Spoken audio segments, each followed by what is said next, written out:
Hey guys, it's Jess and welcome back to another video. Today I'm going to be featuring the Marshmallow Alphabet die and the Thankful For You stamp set. Now the Thankful For You stamp set is a fall, like pumpkin, all things cozy and autumn themed stamp set with these really adorable gnomes. And I wanted to make the card for this video a coffee themed, but I don't really have a lot of coffee themed stamps because I am not a coffee drinker.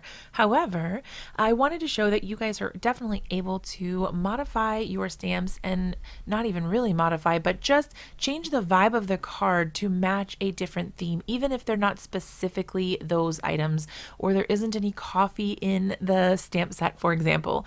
Like for today's card, all I did was take the gnome image. These are some cute little gnomes that have little pumpkins and they're just super cute and fall themed. I decided to go ahead and stamp them out on a piece of white cardstock. You can see at the beginning there, I did use the Marshmallow Alphabet Die Set to go ahead and cut out some letters that spelled coffee in black cardstock. And then I also did cut out the cute little heart as well. Now I'm stamping this image on the left side of the cardstock, but when I started to lay everything out, I felt like I didn't have a clear place for the card and the rest of the sentiments to go. I didn't just want the card to say coffee, I wanted it to say thankful for you and coffee, so that I could kind of tie it all together. But when I had the heart on the right side like that, it didn't really make sense because normally we read from left to right. So I wanted to change that up a little bit. Now all I did was just take another piece of cardstock, stamp this on the opposite side, and that just gave me exactly what I needed. Now I tend to be more of a fly by the seat of my pants crafter, as you guys will know if you've watched my videos before. So this happens to me quite frequently where I start to make something and then I realize part the way through or at some point during the process that something isn't quite working and I have to try to adapt and change things. I have tried planning out cards in advance, but it generally just doesn't work for me. I feel like I don't have as much creative flow when I do it like that. For whatever reason, this tends to work better for me, even if sometimes I make mistakes and have to kind of go back and try to figure out how to fix those later. So for the rest of the sentiments, I did decide to go ahead and use some black cardstock with a white heat embossed sentiment. I decided to go ahead and use the Thankful and For You from the Thankful For You stamp set. And then I also pulled out the adorable Potions Master stamp set, and I used only just one little word. I was just looking for and, so I kind of flipped through all of my sentiments and my stamp sets from Trinity and found that one little and that I wanted to use. I didn't want to use the alphabet die version just because it was quite large, and I wanted something that was a little bit smaller that would work with my design. Now to heat emboss, all you're going to want to do is take your cardstock and treat it with an anti-static powder. I use this powder bag. It's sort of like a baby powder. You just rub it right on there to treat the surface. It keeps the embossing powder from sticking where you don't want it to. Then you go ahead and stamp with a clear embossing ink and then pour on your embossing powder. For sentiments and things like that where there's more delicate or thin lines, you're going to want to use something that is a super fine detail rather than something with larger granules of powder, just because that will stick better and you'll get a better impression of your stamped image when you go to heat emboss and those powders melt. You're going to heat up the powder with a heat tool. If you guys are interested in the products that I've used here, you can always check down in the description and I've got everything linked below. If you have questions, always let me know for sure though. Once I got my heat embossing done, I did go ahead and use my sharp pair of scissors here to trim out or fussy cut around the outside of the Thankful sentiment. I really like the way that this looks. I prefer this over a big block strip of sentiment, generally speaking, especially when you get scripty words and things that have taller bits and shorter bits. I feel like it just looks better to trim directly around the words, and it doesn't take too long. I think it's worth the extra little bit of effort there.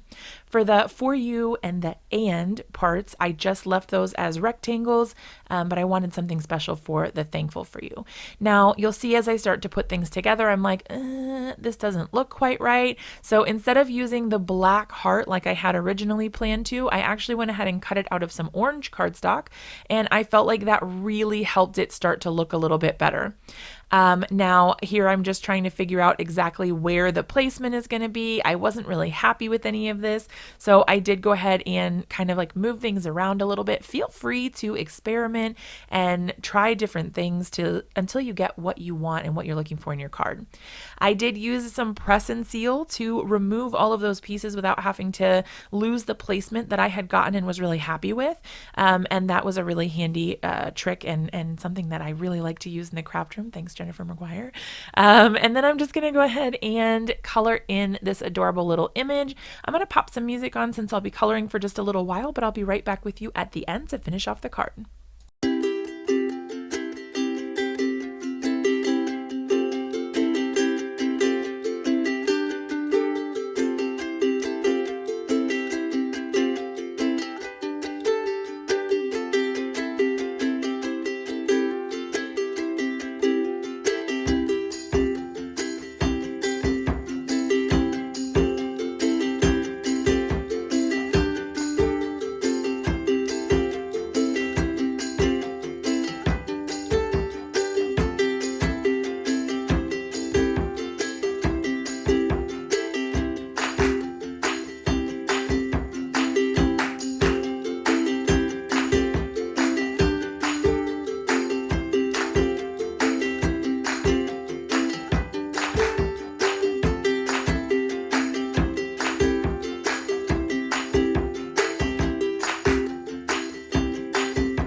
All right, our coloring is all done and we're ready to finish the rest of the card. I decided to use some Dina Wakley Gloss acrylic spray here, but instead of spraying it, I'm using it as a splatter. I'm just using a piece of paper or post-it note to cover up my little image that I just spent all that time coloring because I didn't want it to get ruined.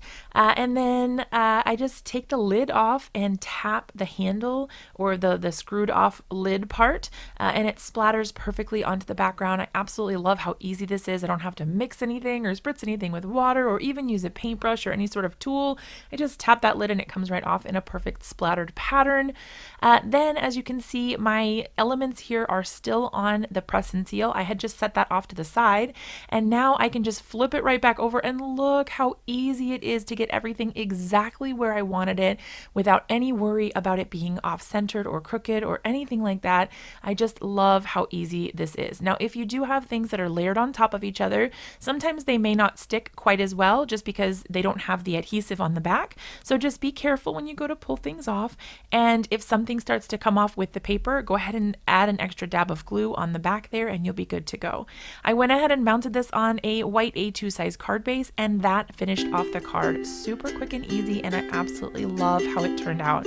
I hope that you guys love the video. If you do, be sure to give the video a thumbs up, subscribe to the channel for more videos like this, and I'll see you guys in another one really soon.